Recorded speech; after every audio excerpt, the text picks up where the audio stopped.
Picture this. It's before dawn, somewhere in what we'll one day call East Africa, a landscape so unfamiliar it barely resembles Earth as you know it. A creature wakes up. Not a human. Not quite. Not yet. She weighs maybe 45 kilograms. Her arms are long in a way that feels wrong, a little ape-like, built for hauling herself into trees where she's been sleeping to avoid the things that hunt at night. Her forehead slopes back sharply, her jaw protrudes. If you passed her on the street, which obviously you can't because it is 4 million years ago and also there are no streets, your first instinct would be to cross to the other side. But watch her for a moment. She descends from the tree with a practiced ease, feet gripping the bark the way yours grip a railing in the dark. She stands upright at the bottom, pauses, looks across the savanna, listens. And then, here's the thing, she does something that no other creature on this planet does with quite this level of deliberateness. She thinks about what she's about to do next. Not much, not the way you think about your morning, but something. A flicker of intention, a small calculation, a weighing of options that goes beyond pure instinct. She looks toward the river, and then toward the open grassland, and then back toward the tree, and she makes a decision. She heads for the river. She is Australopithecus. She is our ancestor, several times removed, and she has absolutely no idea what fire is. Here's what her world looks like. It's loud. It smells violent. The grasslands of the African Rift Valley are patrolled by things that would make a modern lion look like a house cat. Dinofelis, a saber-toothed predator built like a nightmare. Short-faced bears. Hyenas larger than wolves, running in packs with bone-crushing jaws. The night is genuinely, lethally dangerous. Not in the metaphorical way that we now describe things as dangerous when we mean they're exciting, actually, kill you before dawn, dangerous. And she has no fire. She has no warmth that she didn't generate herself, no light that didn't come from the moon, no cooking, no protection beyond climbing and running and hiding. She is, by the standards of the predators around her, relatively small, relatively slow, and relatively soft. What she has, in enormous and growing quantities, is a brain. Not a big brain yet, not by our standards. The Australopithecines had brains roughly the size of a chimpanzee's, about 400 to 500 cubic centimeters. Ours average around 1,400. But they were already, by the measure of the planet around them, unusually invested in thought. And that investment was about to compound. Because in the next 4 million years, on a timescale so vast it makes recorded human history look like a lunch break, something was going to change. And the thing that changed it, or at least the thing that let the change happen, was fire. Let's talk about what we actually know, and what we're still arguing about, because, fair warning, the history of fire is one of the most contested topics in all of paleoanthropology. And if you go to a conference of archaeologists and casually say, "So, humans mastered fire 2 million years ago, right?" you will start a fist fight. Here's the basic shape of the story. For most of our deep evolutionary history, we weren't even the genus Homo. Our ancestors were earlier hominins, the Australopithecines, walking upright but with bodies and brains still largely ape-like. Around 2.5 million years ago, something shifted. The climate changed, forests contracted, grasslands expanded, and a new kind of creature started to emerge. Taller, more upright, with a brain on an accelerating growth curve. Around 2 million years ago, give or take a few 100,000 years, which sounds like a hedge, but in geology is actually a very tight window, a species appeared that, when we look at its fossilized remains, we recognize as something new, something pointing, unmistakably, toward us. Homo erectus. Say that name out loud and notice what it sounds like. It sounds like the name of someone who is definitely going to do something important. Homo erectus. Upright man. which is a little redundant because Australopithecines were also bipedal, but the naming conventions of 19th century science had their quirks. Was, by every measure we have, a dramatic departure from what came before.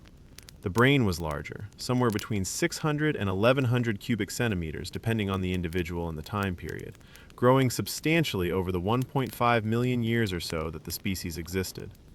The body was leaner and taller, with longer legs built for distance running rather than tree climbing. The teeth were smaller, the jaw was reduced. The gut, as far as we can reconstruct it from skeletal clues, was getting smaller too. And here is where the argument begins.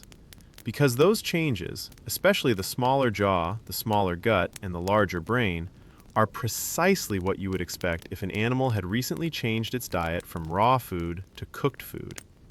This is the core of what Harvard biological anthropologist Richard Wrangham spent decades arguing in his landmark 2009 book, Catching Fire: How Cooking Made Us Human. And it's both more radical and more elegant than it first sounds. Here's the logic. Raw food, even a diet heavy in meat, is calorically inefficient. You burn a lot of energy digesting it. Chimps, whose diet is mostly raw, spend up to 5 hours a day just chewing. 5 hours every day, just chewing. Cooked food is different. Heat denatures proteins, breaks down starches, kills parasites. It's softer, easier to digest, and crucially, it releases more usable calories from the same amount of food. It is, in a very real sense, pre-digested. You eat less, you chew less, and you extract more energy. Where does that extra energy go? According to the expensive tissue hypothesis, developed separately by Leslie Aiello and Peter Wheeler, when an animal gets more energy from its food, it can afford to run more expensive tissues. And the most expensive tissue in the mammalian body, by a considerable margin, is brain tissue. The human brain uses roughly 25% of our resting caloric intake. It is an outrageously wasteful organ. The only way to afford it is to stop spending that energy somewhere else. The gut is where we saved it. Human guts are about 60% the size you'd expect for a primate of our body mass. That's a dramatic reduction. And the energy not spent maintaining that extra gut tissue went, over millions of years of selection pressure, into a brain that kept growing and growing and growing. Wrangham argues all of this began 1.8 million years ago when Homo erectus arrived. The anatomy says cooking. The anatomy says fire. The archaeology says, not so fast. The earliest accepted archaeological evidence for controlled fire is around 1 million years old, at Wonderwork Cave in South Africa, a site where microscopic analysis found charred plant ash and burned bone fragments in layers definitively associated with Homo erectus. The next clearest evidence, the site at Gesher Benot Yaakov in Israel, dates to around 790,000 years ago. There's a gap of roughly 800,000 years between when Wrangham says cooking must have started and when the archaeology currently confirms fire was present. That gap is either a massive problem for the hypothesis, or, and this is what many archaeologists now suspect, it's a reflection of how bad fire evidence is at surviving. Ash blows away, charcoal dissolves in rain, burnt sediment erodes. The absence of evidence is not evidence of absence, especially over 1 million years.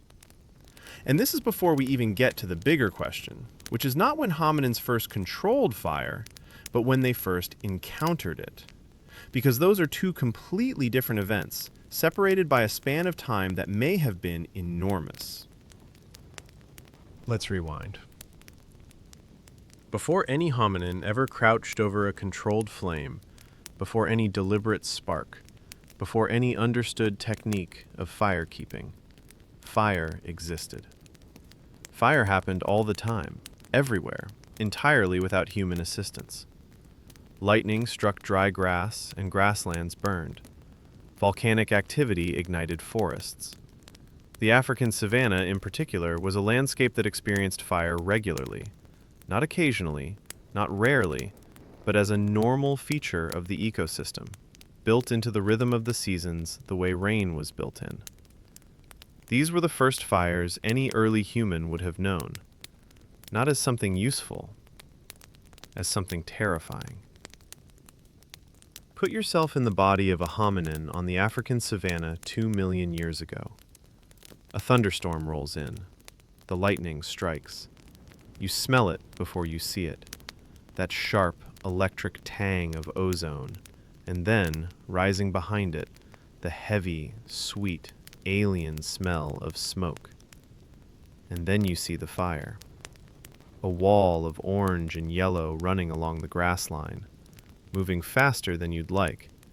Animals running ahead of it, zebra and antelope and smaller things, all in the same direction, all away. The heat, even at distance, is extraordinary.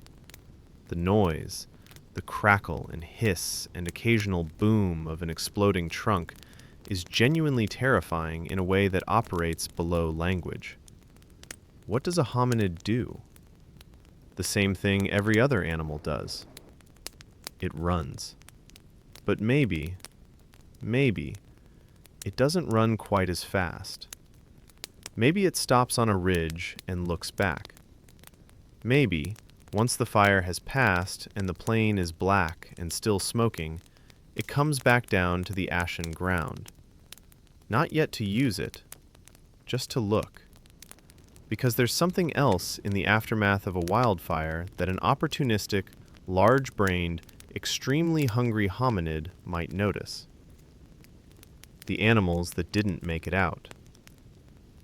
Cooked carcasses, roasted tubers exposed by the burning grass cover, nuts cracked open by heat. The aftermath of a wildfire was, for a scavenging hominid, a buffet. And not just any buffet, but food that was easier to chew, more calorie-dense, more digestible than anything they normally encountered. The meat, if they found it while still warm, would have tasted like nothing else in their experience. Something transformed. Something better. How many generations went by, do you think, before some individual noticed a pattern? That after fire came better food. That the smell of smoke meant opportunity as much as danger. We don't know. We can't know. There are no fossils of ideas. But something, somewhere, sometime in the long Pleistocene, shifted. Hominins stopped only running from fire and started, cautiously, approaching it. And from approach to use is a smaller step than it sounds. Here's the thing that doesn't get enough attention in most accounts of fire's origin story. Keeping a fire burning is an entirely different skill from starting one. If you've ever kept a wood fire going overnight, a fireplace, a campfire, anything, you know this intuitively. Fire is high maintenance. It needs fuel in the right amounts, not too much, not too little. It needs airflow. It needs protection from rain and wind. If you ignore it for long enough, it goes out. And if it goes out, on a cold night in the Pleistocene with no lighter and no matches and no dry tinder in convenient reach, you are done. Back to darkness, back to cold, back to danger. So before anyone was starting fires on purpose, the critical skill was probably, don't let it die. Imagine a group of Homo erectus who found a fire, a wildfire remnant, a smoldering log on the edge of a burned area. One individual, more curious or less afraid than the others, approaches, uses a stick to move an ember, carries a burning branch back toward the group. This is the moment. Not the glamorous moment, not the dramatic moment that you'd put in a movie, with sparks flying and a heroic figure silhouetted against the dark. Just someone carrying a burning stick. Just someone thinking, this is worth keeping. And then the group has to decide, who tends it? Who keeps it fed through the night? Who carries an ember when the group moves camp? This is a social decision, a cognitive decision. It requires understanding that the fire is not just a thing happening now, but a thing that will stop happening unless someone does something. It requires planning into the future. Not far, maybe only minutes ahead, but further than instinct carries most animals.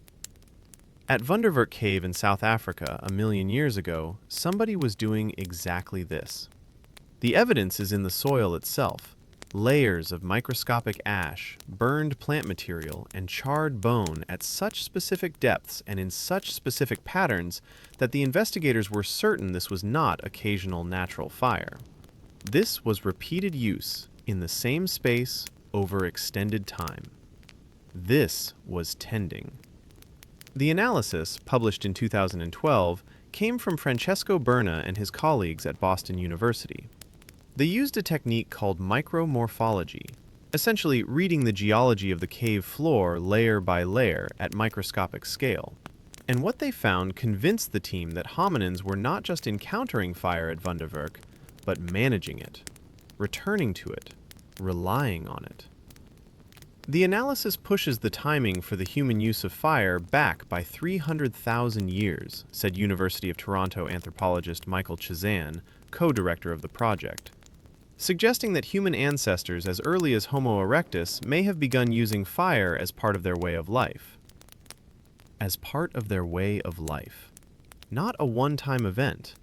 Not a lucky encounter with a wildfire and a hungry scavenger. A way of life. Let's take a detour to China, specifically to a hillside about 50 kilometers southwest of modern Beijing, where, in the 1920s, a series of excavations began to reveal something extraordinary. The site was ZHOUKOUDIAN, a series of limestone caves that had been accumulating hominin fossils and artifacts since, it turned out, about 500,000 years ago. What the early excavators found was a staggering quantity of Homo erectus pekinensis, Peking man, bones. Skulls, teeth, jaw bones, limb bones, dozens of individuals across multiple layers of sediment representing hundreds of thousands of years of habitation. And, apparently, fire. There were layers that appeared to contain ash and charcoal. There were animal bones that looked burned. The early researchers, working in the 1930s, declared it evidence of Homo erectus controlling fire, and for decades it was treated as settled science. Then, in the 1980s and 90s, new studies began questioning the evidence. The ash layers turned out to be, in some cases, not ash at all, just water-deposited silts that resembled ash. The burning evidence was challenged. The consensus shifted. ZHOUKOUDIAN fell from grace as an icon of fire control. But the story isn't over, because in 2021, new XRD analysis, X-ray diffraction, which lets you identify minerals in ancient samples with extraordinary precision, was applied to bones from the site's Layer 4 and Layer 5, dated to between 400,000 and 500,000 years ago. The results were striking. At least 15 of the 23 bone samples analyzed showed crystalline structures consistent with heating above 600 degrees Celsius. 600 degrees. That's not a wildfire passing over the surface. That's not accidental scorching. 600 degrees Celsius is the kind of temperature you reach in a sustained, focused fire, the kind where you're feeding fuel into a specific spot for an extended period. The kind that, in modern terms, we'd call a hearth. The evidence at ZHOUKOUDIAN remains contested. This is paleoanthropology. Everything is contested. But the weight of opinion is drifting back toward this conclusion. Homo erectus pekinensis was doing something with fire in those caves. Not just stumbling across it, using it. Repeatedly. Deliberately. And then, for the biggest discovery in this story, we have to travel forward in time. Almost 500,000 years forward to very recent news, and west, from China to the improbable location of a soggy clay pit in a field in Suffolk, England. Farnham is a village in Suffolk that most of its residents would describe, charitably, as quiet. In 1989, archaeologists began excavating a disused clay pit near the village. They found stone tools, animal bones, bison, elephant, deer, frogs, fish, and, oddly, macaque monkeys, which tells you something about what the climate of Britain was like 400,000 years ago, when apparently it was warm enough for subtropical primates to hang around. The site was interesting, but not world-changing. Excavations continued on and off until 2013, when a more intensive effort began, partly as a student field school for UCL. Year by year they dug, they cataloged. They found more tools, more bones, more evidence of what had been, 415,000 years ago, a pleasant little woodland watering hole on the edge of a seasonal pond. And then, in one corner of the site, they found a patch of reddened earth. Not dramatically reddened, not a blaze of crimson, not an obvious campfire ring. A patch of soil that had a different color, a different texture, a different chemistry than the surrounding sediment. The kind of thing that, if you weren't looking carefully, you might not notice at all. They noticed. For 4 years they studied it. They analyzed the geochemistry. They mapped the distribution of the reddening across the site. They discovered that the soil had been heated to temperatures exceeding 700 degrees Celsius, far beyond what any natural wildfire passing over an open landscape would produce. They discovered that the burning had happened repeatedly in the same location. And then they found the pyrite. 2 pieces, each about 2 centimeters long. Fool's gold, as it's popularly known, iron pyrite, a glittery metallic mineral that is, in itself, unremarkable. Except that pyrite is not naturally occurring in the immediate geology around Barnum. Someone had brought it there. And pyrite has a property that these early humans clearly understood. If you strike it against flint, the right kind of flint, at the right angle, with the right force, it produces sparks. The big turning point came with the discovery of iron pyrite, said Nick Ashton, curator of Paleolithic collections at the British Museum and one of the study's authors, at a news conference in December 2025. It's incredible that some of the oldest groups of Neanderthals had the knowledge of the properties of flint, pyrite, and tinder at such an early date. Neanderthals, he says. Not Homo erectus this time.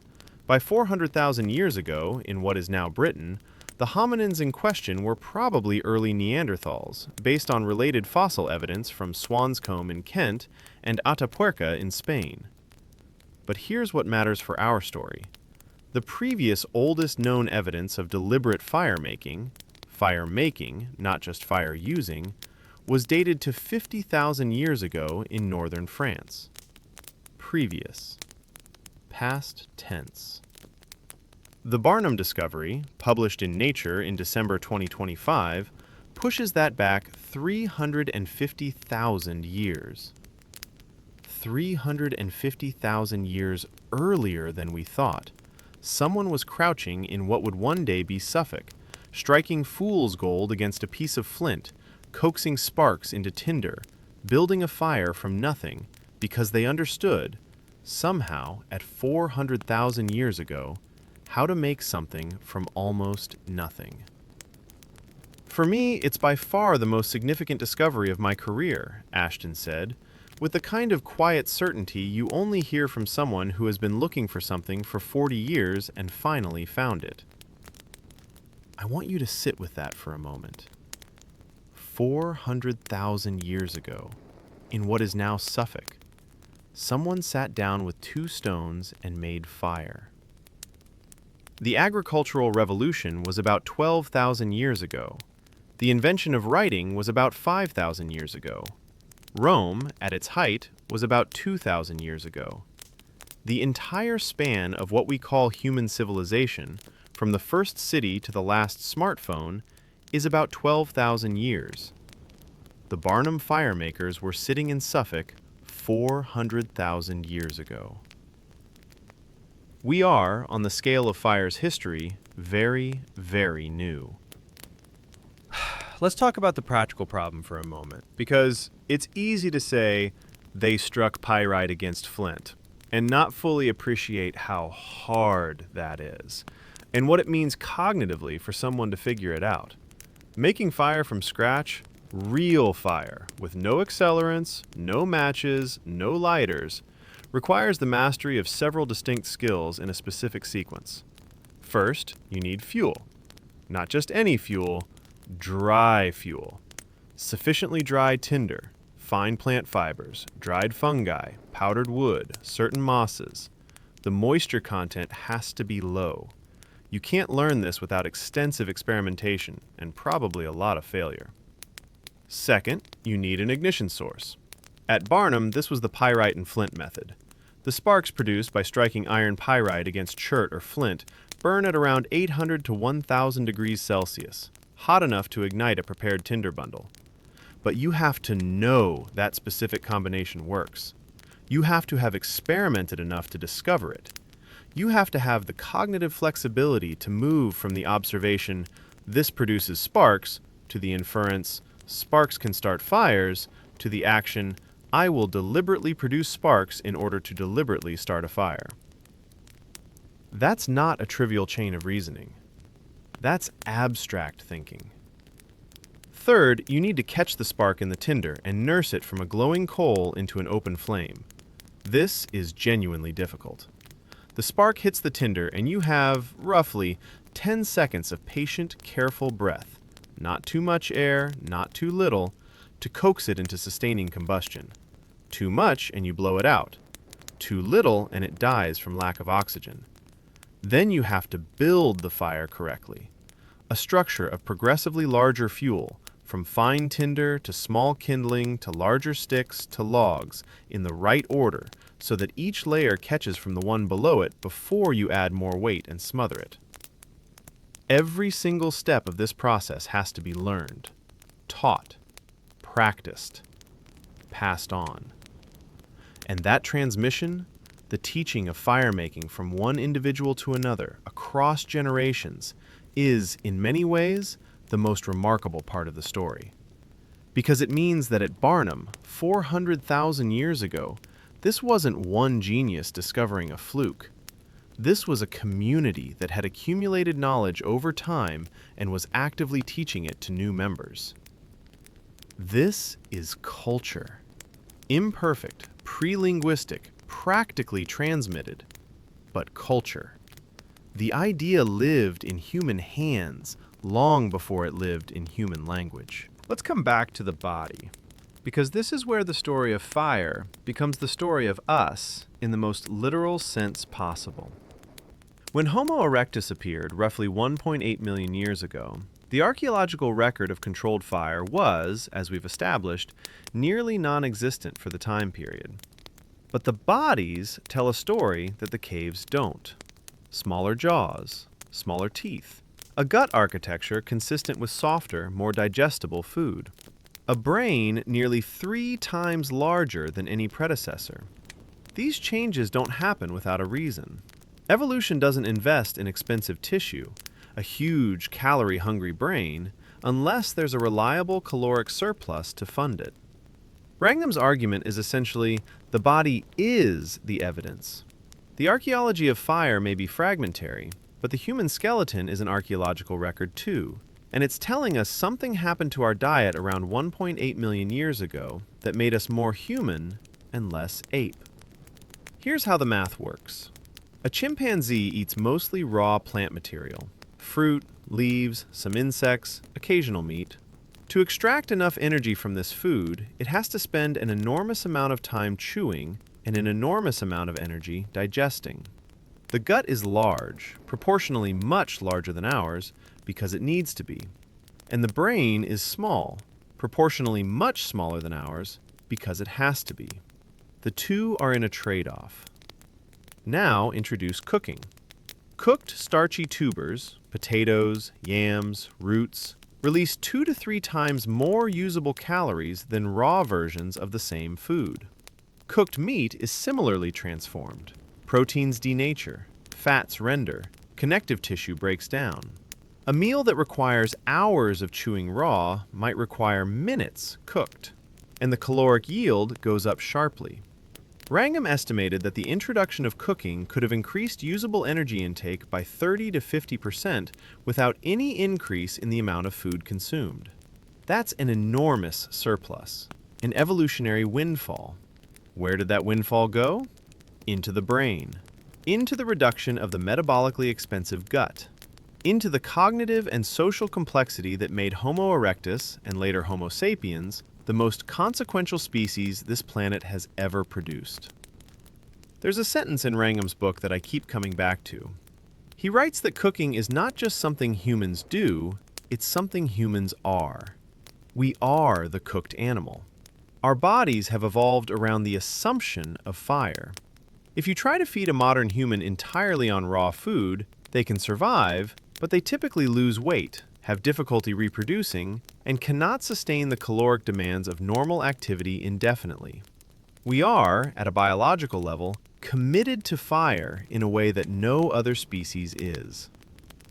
That's not metaphor. That's physiology. Cooking was the most consequential use of fire. But it was far from the only one. Let's count the ways fire changed what early humans could do in the world.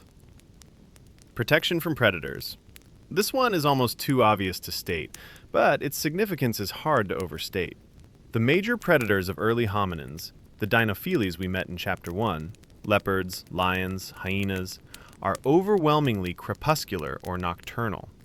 They hunt in the low light, at dawn and dusk and through the night, when their eyes are adapted for darkness and their prey's eyes are not.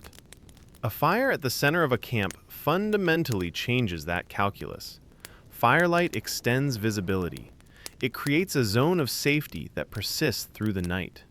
Predators, with extremely few exceptions, do not approach fire.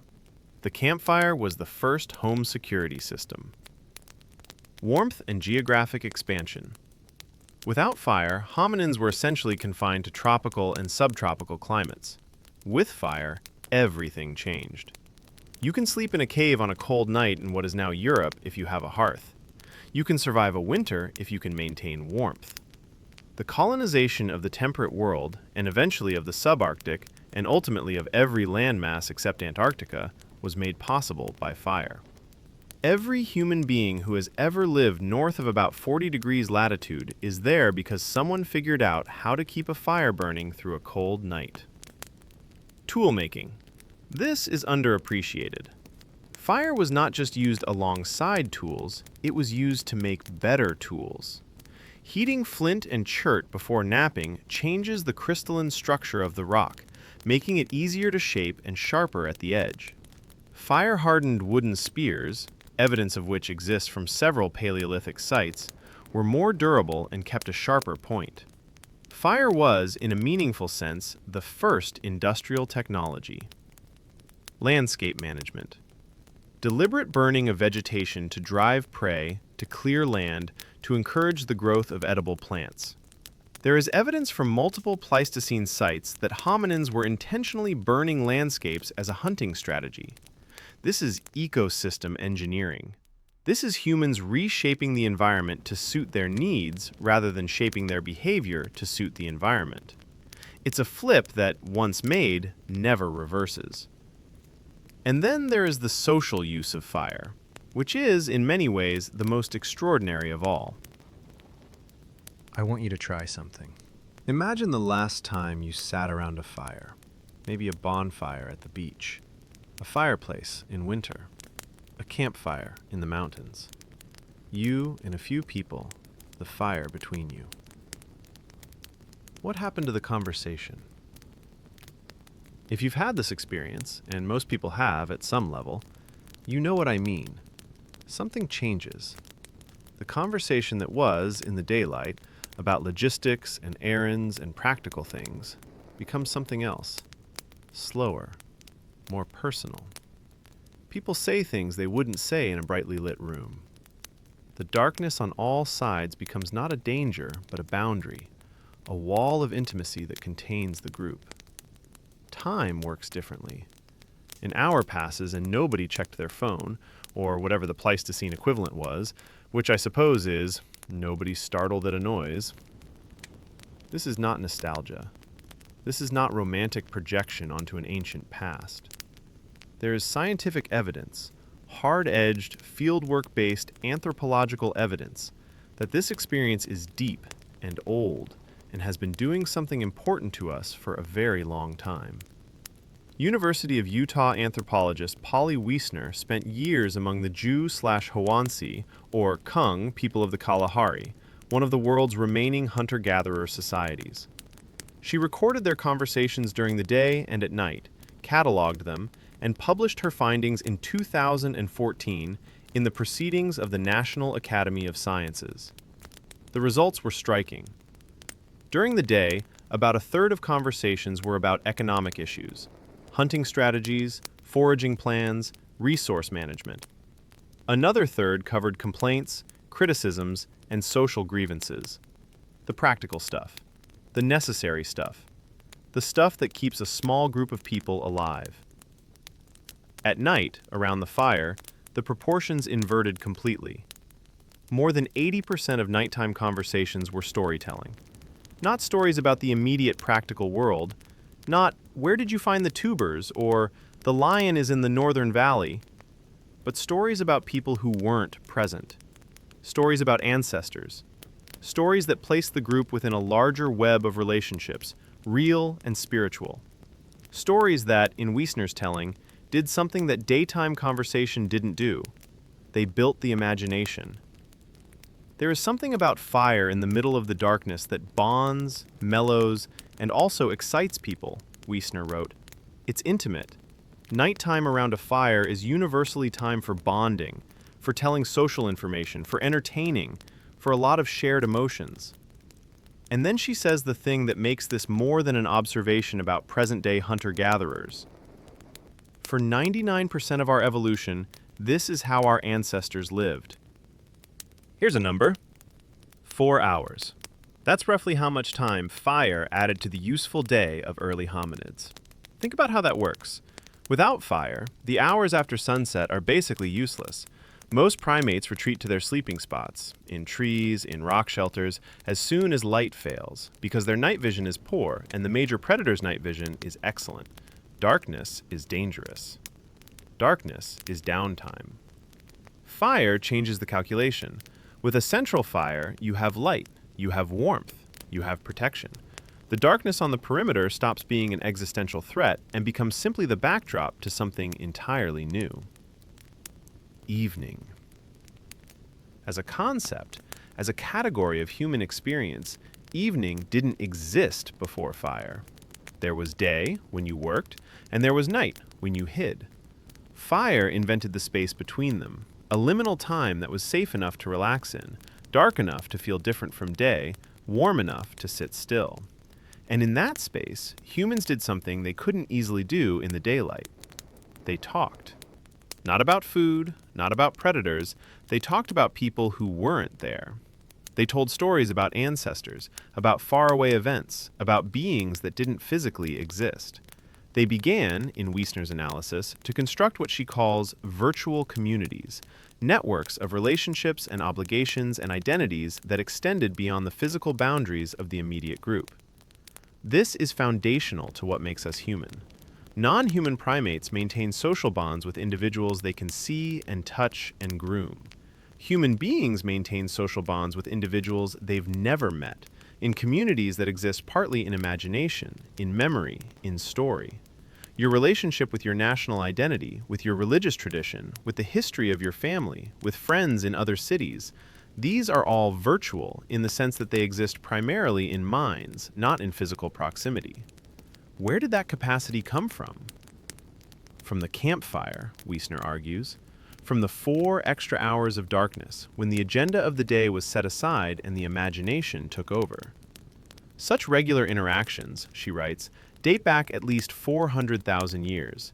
It could be that these repeated interactions shaped entire cultures and gave us our aptitude for stories and song. The appetite for firelit settings for intimate conversations and evening stories remains with us today. This is not a metaphor. Most adults in modern societies spend their days at work, practical, economic, agenda-driven, and their evenings in exactly the kind of social bonding and entertainment that Wiesner observed around the Kung fire. We have restaurants and bars and living rooms with sofas and screen glow and people who say things at 10 p.m. they wouldn't say at 10 a.m. We still gather around the fire. We just call it something different. Let's talk about language. We don't know when language evolved. This is one of the most contentious questions in all of cognitive science, and I say that in a field where nearly everything is contested. Language leaves no direct fossil record. Vocal cords don't preserve in stone. The architecture of the larynx can be roughly inferred from the base of the skull, but only roughly. We have anatomical clues, but no transcripts. What we do have are indirect lines of evidence, and several of them point to the campfire as a critical context for language's development. Here's the argument, developed by anthropologist Robin Dunbar, among others. Language is, at its root, an extremely efficient form of social grooming. Non-human primates maintain their social bonds by physically grooming each other, picking through fur, removing parasites, touching in ways that release oxytocin and signal relationship. This works, but it's slow. You can only groom one individual at a time, and the size of your social group is limited by the number of grooming hours available. Language lets you groom multiple individuals simultaneously. You can be funny, and everyone around the fire laughs. You can tell a story, and everyone around the fire is drawn into a shared emotional experience. You can convey social information. Who did what? Who is trustworthy? Who isn't? What happened in the valley to the north? To 10 people at once, in the time it would take to physically groom one. The campfire, specifically, is the environment where this multi-directional communication would have been most useful. Sitting in a circle around a fire, you can see everyone's face. You can gauge reactions. You can tell when someone is unconvinced, frightened, amused. The firelight, flickering across faces in the dark, turns a group of individuals into an audience. It creates the conditions for performance. In performance, the conscious attempt to shape another person's emotional state through sound and movement and expression is exactly what language, at its most elaborate, is. The researchers who published the 2025 Barnum fire-making discovery were explicit about this connection.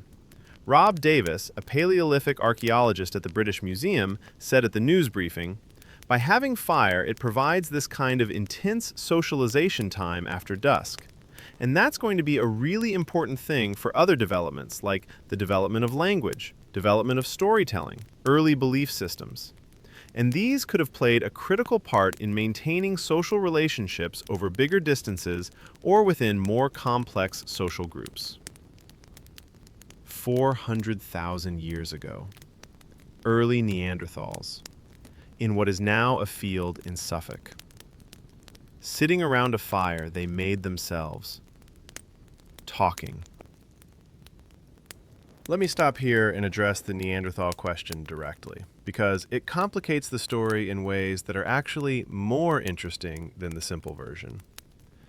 The dominant narrative for most of the 20th century was, modern humans are the smart ones. Homo sapiens figured things out. Other species were primitive, limited, evolutionary dead ends.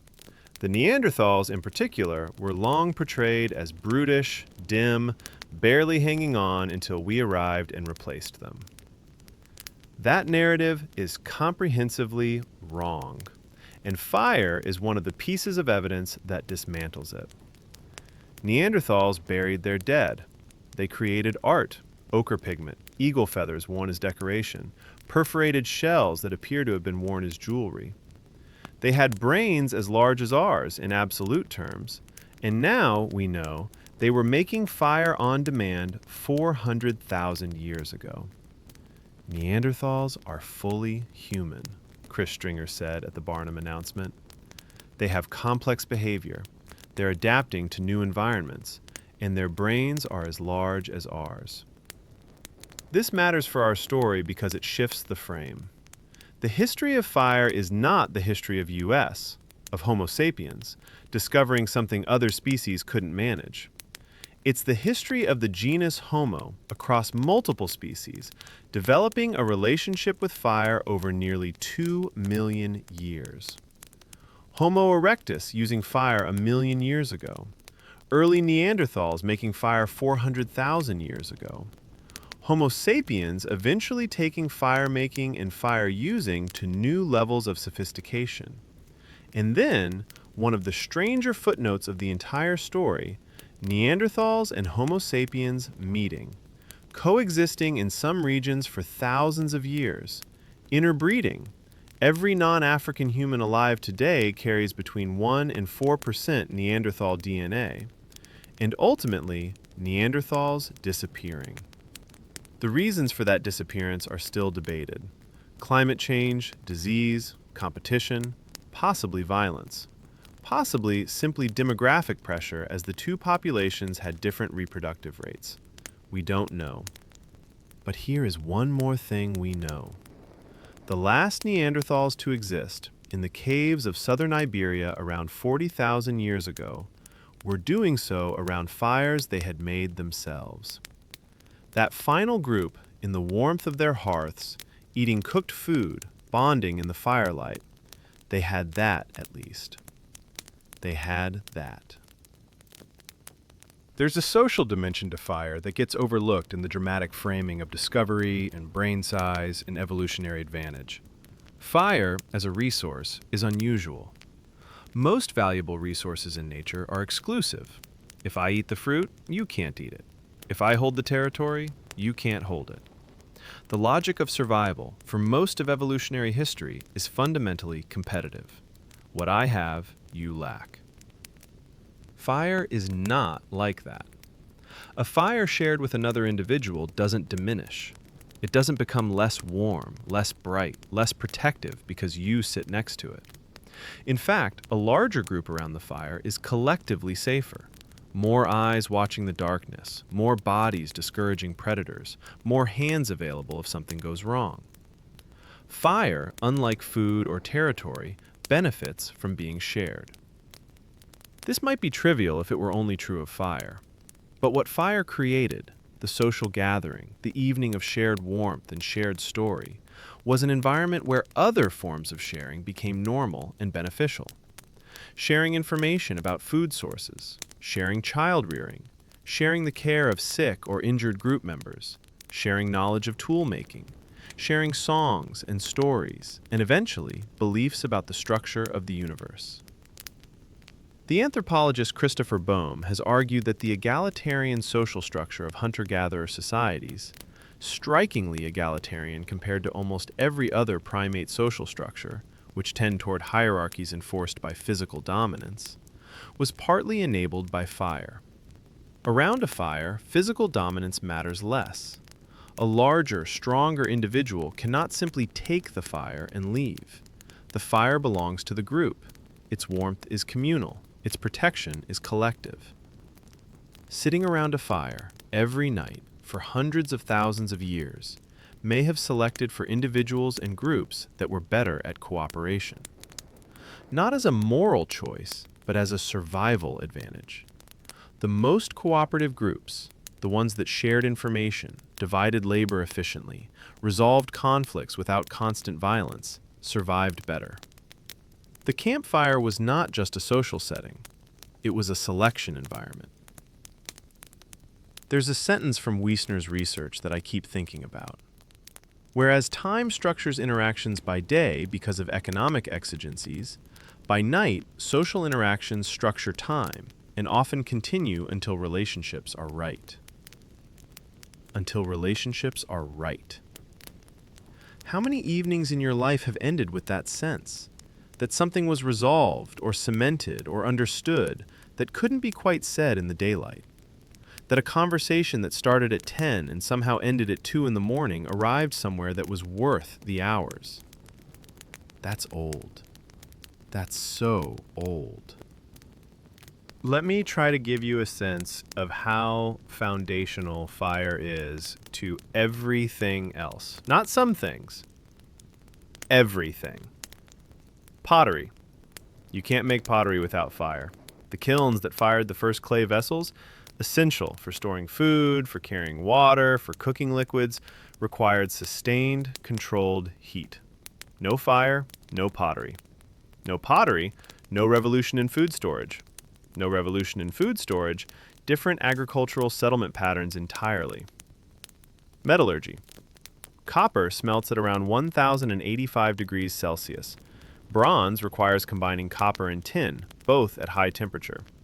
Iron smelts at 1,538 degrees. The entire Bronze Age, the entire Iron Age, every sword and plow and axe and nail that built civilization, all of it begins with fire hot enough to melt rock. No fire, no metal. No metal, no Rome, no China, no anything you recognize as the ancient world. The steam engine. Coal or wood, burning to heat water, to make steam, to drive a piston. The Industrial Revolution is a fire revolution. The factories of Manchester and Birmingham, the locomotives, the steamships that connected continents, all of it runs on controlled combustion. The 18th and 19th centuries were not separate from the campfire of 400,000 years ago. They were the same story at a different scale. The internal combustion engine. Still combustion. You are, at this moment, likely in a civilization powered almost entirely by fire. The electricity in your walls almost certainly comes from burning something: coal, natural gas, or in some places, nuclear, which is a different kind of fire, splitting atoms instead of combining carbon with oxygen, but still, transforming matter into energy through reaction. Rob Davis, the archaeologist who co-led the Barnum investigation, said it plainly. Fire leads on to fueling all the significant transitions in the human development of civilization, from the agricultural revolution, metalworking, right up to the industrial revolution. Fire's at the heart of it. At the heart of it. Not as a metaphor. Literally at the heart of every significant material transformation in human history. The campfire in Suffolk 400,000 years ago and the rocket engine that launched humans to the moon are, at some level, the same technology. A controlled release of energy through combustion. The same basic chemistry, just applied at different scales, with vastly different materials in vastly different contexts. We have been the fire species for so long that we've forgotten it. We live inside fire's legacy so completely that we can no longer see its edges. There's a side to this story that the triumphalist narrative tends to skip over. Fire terrified us first.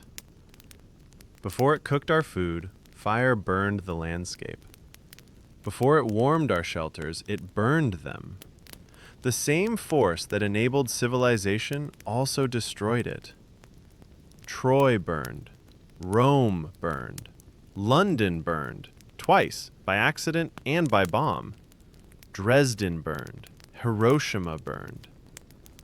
The first response any human or pre-human had to fire was not curiosity. It was fear. And that fear was adaptive, appropriate, correct, calibrated to the actual danger. Fire, uncontrolled, is catastrophic. It doesn't discriminate. It doesn't stop at the edge of what you want it to consume. Our ancestors who approached fire were, in their moment, doing something cognitively and behaviorally radical. Overriding a correct fear response because they glimpsed something beyond the fear. Because they could see not just the danger in front of them, but the potential on the other side of it. That's a distinctly human thing to do. The ability to tolerate fear in order to reach a larger good, to approach the burning grassland edge while every instinct screams retreat, is the same capacity that sent explorers across unmarked oceans, sent scientists into epidemic zones, sent rockets into a vacuum that has never supported a human body. The first person who ever picked up a burning branch was afraid.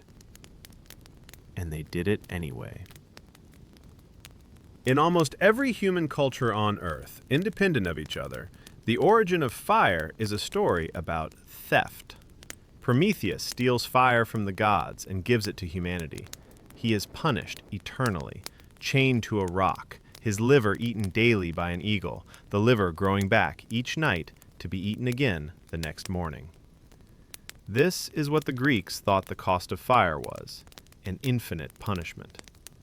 In Polynesian mythology, Maui tricks the fire goddess Mahuika into giving him fire, nearly destroying the world in the process.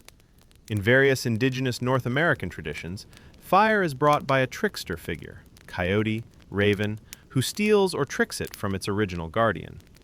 In Hindu cosmology, Agni, the fire god, mediates between humans and the divine, the fire being a connection between earthly and supernatural realms.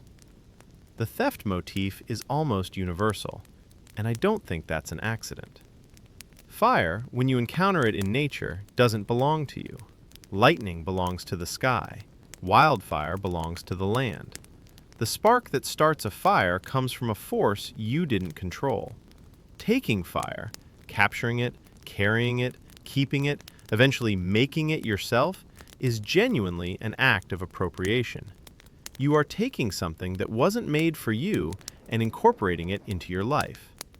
In a world where the supernatural explained the natural, in a world where thunder and lightning were divine agencies, fire was divine agency. To use it was to use a god's tool. That took nerve. That took the cognitive leap of, yes, this is bigger than us, and we are going to use it anyway. Prometheus knew what he was doing was transgressive. That's the whole point of the myth. The transgression is the story. And there's something in that transgression that resonates across every culture that told it, which is, the acquisition of fire changed our relationship with the rest of the world. We stopped being just creatures in an ecosystem and started being agents of transformation within it. That change, whatever we mythologize it as, felt like crossing a threshold, like taking something that wasn't ours to take. The myths are right about that. Here is something that I think about more than is probably normal. Before fire, our ancestors slept in trees. Not as a preference, as a necessity. The ground at night was where predators hunted. The ground was where the danger was. Sleeping in trees was the only way to get through the night without being eaten. But sleeping in trees is not restful sleep. It's tense, shallow, constantly interrupted by the need to maintain your grip. It constrains the depth of sleep, and particularly constrains the amount of slow wave sleep and REM sleep, the stages where the brain consolidates memories, where emotional processing happens, where creativity lives. Fire gave us the ground. With a fire burning, with a circle of light extending across the sleeping area, the ground became defensible. You could lie down flat. You could let go of the branch. You could sleep, really sleep, in ways that, according to some researchers, may have changed the quality of human cognition directly. Better sleep, deeper memory consolidation, more efficient emotional regulation, a better functioning prefrontal cortex the next day. Wrangham noted that fire control allowed hominins to sleep on the ground and in caves rather than in trees, and suggested this contributed to the evolution of bipedalism. More time on the ground, more selection pressure for efficient walking, running, and tool use. The full upright human body, not crouching, not gripping, but striding, was partly made possible by the ability to sleep safely at ground level. The campfire gave us our legs as fully as it gave us our brains. We are bipedal, uniquely so among the great apes, and we walk on ground that was once too dangerous to sleep on. We evolved into our bodies partly because we could finally rest in them properly. Because someone, somewhere, on some ancient night, kept a fire burning. The word focus in Latin means hearth, the center of the house, the place around which everything else was organized. Think about what that means etymologically. When we say we need to focus on a task, on a problem, on a person, we are reaching back, without knowing it, to the image of a fire, to gather our attention around a central warmth, the way a family gathers around a hearth. The hearth was the first architecture. Before there were walls, before there was a roof, before there was anything we'd recognize as a dwelling, There was a fire and there were people around it. The fire defined the interior. The space illuminated by the fire was inside. The darkness beyond was outside. The hearth was home before home existed as a concept. Archaeological evidence supports this. The hearths at Wonderwerk Cave in South Africa, 1,000,000 years old, are positioned in ways that suggest the surrounding space was organized around them. The animal bones and tools found nearby cluster around the fire site. People weren't just sleeping near the fire, they were living near it, using it as the center of their activities. At ZHOUKOUDIAN, hundreds of thousands of years later, the fire sites in the cave are similarly focal. The bones, the tools, the evidence of sustained habitation all converge on the hearth sites. At Barnum, the stone tools were clustered around the fire. People were making their tools in the firelight. The hearth was the workshop. Every house you have ever lived in is, at some level, a hearth with walls added. The kitchen, still in most homes the room around which social life organizes itself, is the hearth's descendant. The dining table, the living room, the family gathering at the end of the day, these are the campfire rebuilt. We never stopped gathering around the fire. We just built walls around the gathering. I want to be honest about something. I've been telling you a story about fire as if it's something out there. A technology, an evolutionary development, a chapter in the history of our species. And it is all those things, but it's also something in here. The reason this story moves people, and it does move people every time it's told, is not that it's ancient history. It's that it's immediately recognizable. The campfire scene that Wiesner describes among the Kung Bushmen of the Kalahari, the conversation that deepens after dark, the stories that range into the spiritual and the distant and the imagined, the children falling asleep in the laps of kin, is a scene you have probably lived in some form.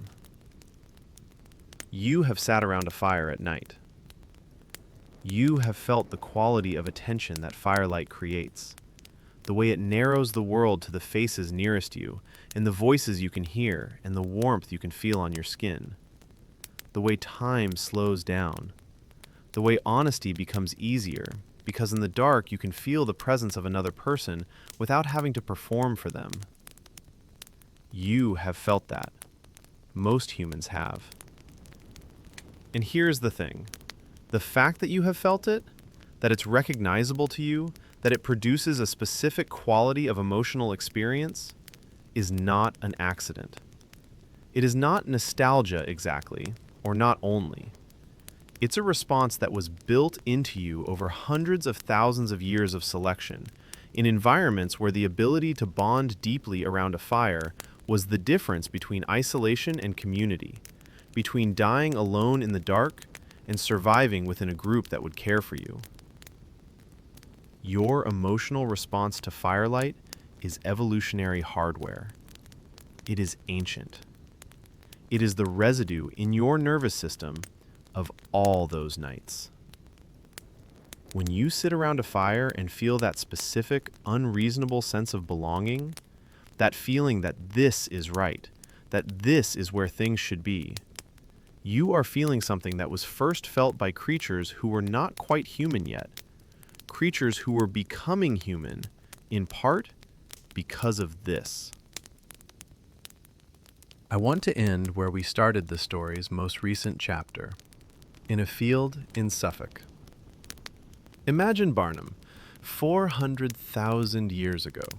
Not as it is now, a quiet landscape of English countryside, rolling hedgerows, the occasional tractor, but as it was.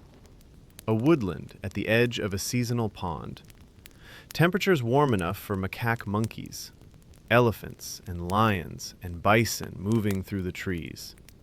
And, at the edge of the pond, a small group of early Neanderthals. They've chosen this spot deliberately, away from the main river valley where predators concentrate, close to water, close to the flint they need for tools. And they have something else, something they've brought with them, carried carefully because it's not found here naturally.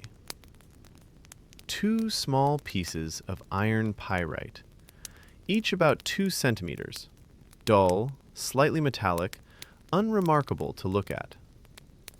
But they know what these stones can do. Someone taught them. Someone before that knew, and taught the one who taught them. This knowledge is older than the individuals carrying it. It lives in the group, not just the person. They sit down. They gather tinder, dry grass, dried fungi, powdered wood. They arrange it in a small bundle. One of them takes a piece of the pyrite and a piece of flint, positions them carefully, and strikes. Sparks fly. The tinder catches. A small glow. Careful breath, not too much. The glow becomes a flame. And then, I like to imagine this part, they stop and look at it for a moment. Not just because it requires attention to maintain, but because there's something in fire that compels attention. Something that the human eye finds irresistible and has found irresistible for as long as we've been watching it. The fire grows. The temperature around the small hearth rises. The animals in the surrounding woodland, if they notice it, give the area a wider berth. The group settles. Someone begins working on a tool. The heat-shattered hand axes found at Barnum suggest flint was being knapped near the fire, perhaps warmed to make it easier to work. Others eat. Children, if there are children, settle towards sleep. Night falls. The fire continues. And in the darkness, lit from below by the glow of the hearth, the faces of the group around it become the whole world. Their voices, whatever sounds carry meaning between them, whatever proto-language or gesture or shared understanding stands in for the words that won't exist for hundreds of thousands of years, fill the small circle of warmth. They are not fully human, not yet. Their skulls are shaped differently. Their foreheads slope differently. Their DNA diverges from yours in ways that, if you could see the whole map, would be unmistakable. But they are making fire. They are gathering around it. They are talking. They are, in all the ways that matter most, doing what you and I and every human who ever lived has done. Staying warm. Staying together. Keeping the dark at bay. Nick Ashton, at the announcement of the Barnum discovery, tried to put into words what it meant to spend 4 decades looking for exactly this kind of evidence and then finally finding it. He said, "I think this is a story that we can bring very clearly to a very wide audience. A group of people sitting around a hearth or campfire, chatting, eating, looking at the stars. Looking at the stars. 400,000 years ago, a group of our cousins sat around a fire they had made themselves, and they looked up at the night sky.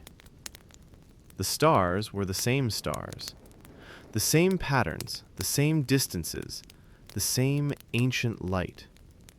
And whatever went through their minds when they looked, whatever nascent wonder, whatever intimation of something larger than themselves, whatever question too big for whatever language they had, was the beginning of something we are still in the middle of. The curiosity that makes us climb mountains and cross oceans and build telescopes and ask why.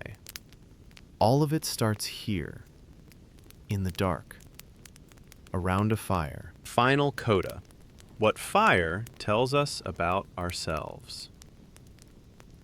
Here is the one thing I want to leave you with. Fire is not, ultimately, about survival. Not just about survival. It's about what happens after survival. Once you're warm enough and safe enough and fed enough, the question becomes, now what? And the answer, every time, in every culture, on every continent, for as far back as the evidence reaches, the answer is, we gather. We sit together. We talk. We tell stories about people who aren't here, and about things that may not be real, and about meanings that can't be proved. We stay up too late and say things we mean. We make music and we watch the sparks rise, and we feel, in the company of other people and in the warmth of a fire, exactly as much at home as our nervous systems know how to feel.